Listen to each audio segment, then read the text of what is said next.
This is the story of Jonas, a man who sought to escape the command of God.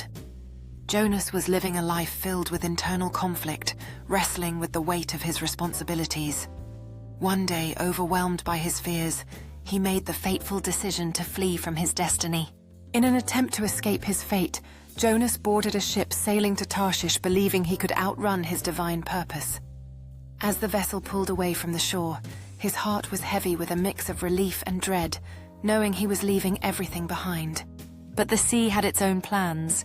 A great storm arose, threatening to tear the ship apart. As the crew panicked, Jonas found himself trapped in his own fear, isolating himself from the turmoil erupting above.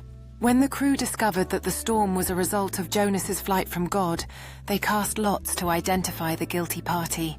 With shame washing over him, Jonas confessed his actions, realizing that he was the cause of their peril.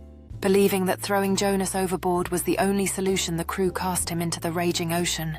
As he sank, overwhelmed by the water, a great fish emerged, ready to consume him and seal his fate. In the darkness of the fish's belly, Jonas was engulfed in fear and despair, reflecting on his choices. Time passed slowly, but within that darkness, a glimmer of hope began to emerge as he contemplated his fate and the possibility of redemption. In his moment of solitude, Jonas turned to prayer, pleading for forgiveness and guidance from God. As he swayed in the depths, he felt a renewed sense of purpose, knowing that he was not yet finished. After 3 days in the fish's belly, a miraculous event occurred. The creature swam to shore and released Jonas onto the beach. Gasping for air, he felt the warmth of the sun on his face, once more grateful for a second chance. After regaining his strength, Jonas stood on the shore, staring out at the vast ocean, resolved to face his destiny. Before him lay the great city of Nineveh, where he would deliver the message that could change everything.